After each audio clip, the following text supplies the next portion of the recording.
Hello everyone, my name is Chrysoula Lazou, and along with my colleagues Maria Psychogiou and Amal El Jabali, we're going to present you a case study conducted in the Greek educational context for the requirements of our course of Athabasca University, part of a Masters in Education program. The course discusses gender issues in distance education, and our survey focuses on the learning design and support systems of online learning environments with an emphasis on gender issues through the lens of the administrators and instructors. Distance education has changed the educational landscape, providing ample opportunities for personal and professional development and lifelong learning.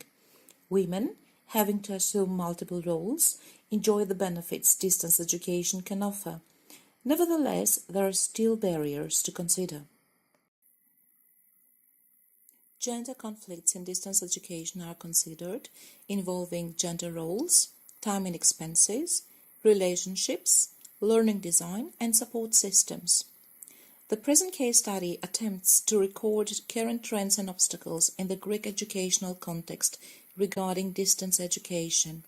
To this end, a survey has been conducted with a focus on learning design and support systems of an e-learning program supported by the National and Kapodistrian University of Athens. The National and Kapodistrian University of Athens, in order to promote lifelong learning, designs and delivers the e-learning program named Training Adult Educators. This is a blended learning educational program delivered via the e-class platform of the university with duration of 160 hours, providing asynchronous online teaching for 138 hours, synchronous online teaching of 6 hours, and 16 hours of face-to-face tuition. This is a program whose main goal is to prepare candidates to sit for the exam set by the National Organization for Certification of Skills and Career Guidance, with the aim of becoming certified adult educators. It consists of 11 different modules that primarily deal with the learning theories and their applications in adult teaching, the methodology of skip-gap analysis, the design and evaluation of adult teaching courses, and the different teaching techniques and their implementation. There is a separate module for gender issues and multiculturalism in education. With the completion of each module, the learners are required to take an online test or complete an assignment on relevant topics. Their final assignment is the designing of a complete lesson targeting adult learners, which is called microdidactics, since they only have 20 minutes to present it to the rest of the class. The final grade is calculated taking all these into consideration. There are a few prerequisites for the candidates who need to be university graduates, such as having internet access and basic computer skills. Finally, attending the face-to-face meetings is obligatory.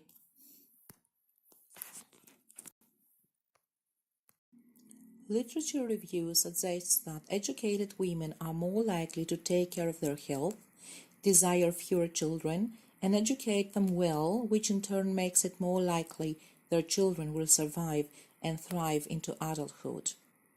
Recent literature, such as Cusi, Atwi, and Bumpus' study suggests there is a trend that appears to be changing in Ghana and the University of Education in Winneba, where between 2014 and 2015 and 2016 and 2017 academic year, the number of female applicants for programs and those admitted outweighed their male applicants.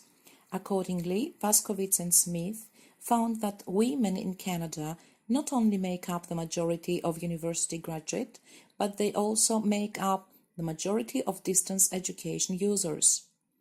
In a research conducted in Greece in 2012 regarding female students of the Hellenic Open University, Vassal and Kondaridou report that studying from a distance can offer women great self-fulfillment, essential skills and empowerment to assert their right to better opportunities for professional development. They conclude by underlying the importance of having institutions that design and deliver distance education programs that support and promote social equity and justice. This is the major reason why the perspective chosen for this case study focusing on learning design and support systems, is that of the instructor-administrator and not that of the learner. Interviews of 4 individuals were conducted who were either administrators or instructors at this program.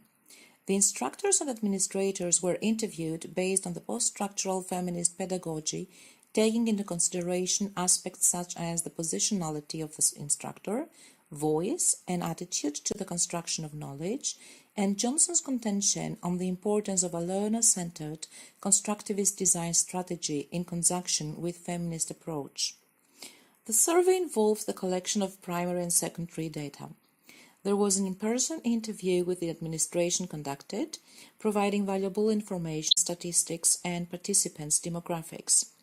Additionally, there were anonymous responses received via a specially designed questionnaire on Google Forms. Most of the questions were open-ended that provided us with a lot of insight on the issue. There were some conclusions drawn, but they just laid the foundations for understanding some of the current trends in Greece regarding gender issues when designing e-learning programs.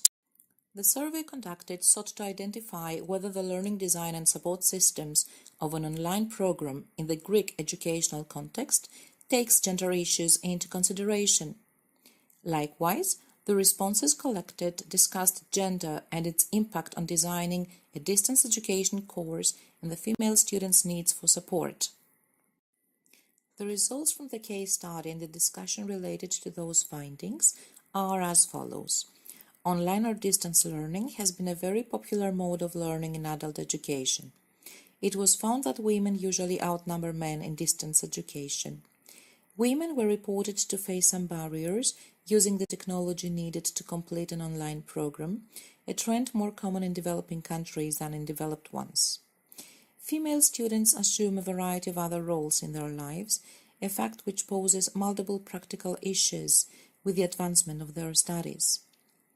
There has been special concern on designing this particular online program to support different learners' needs.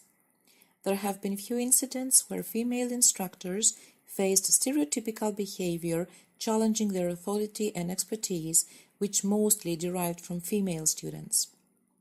Women are more communicative and active participants in the forum discussions and conferences. There is support on behalf of the administration and the instructors, but there is room for improvement. More specifically, the interviews provided us with some insight on the course design and support. Therefore, the course design is based on humanistic learning theories, which prioritizes the learner's needs and facilitates overall improvement. It fosters a safe learning environment conducive to opening up and sharing experiences.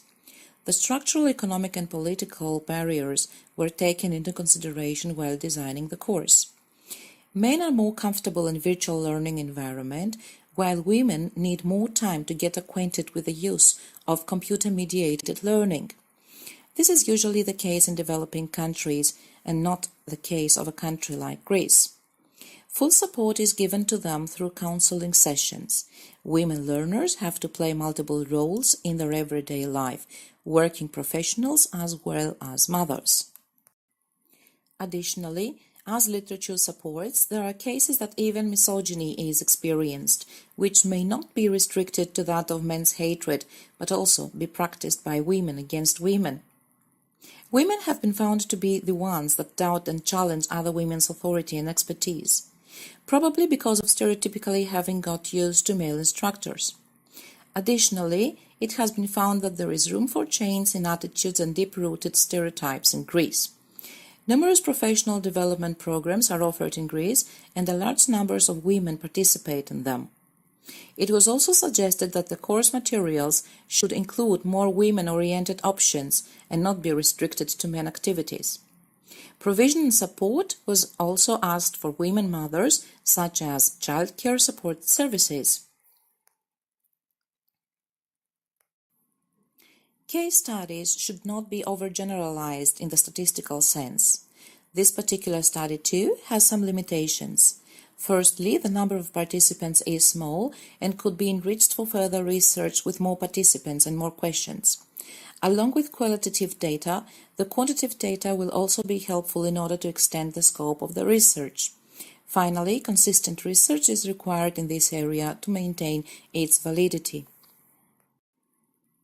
All things considered, gender inequality and ways to remove it is one of the major issues in distance education.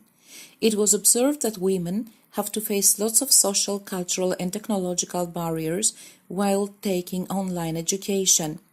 This particular blended learning program was designed using inclusive strategies and provides total support to all learners. There is always room for improvement as to provide gender-inclusive, rich learning experiences from the online program design and support perspective. Thank you.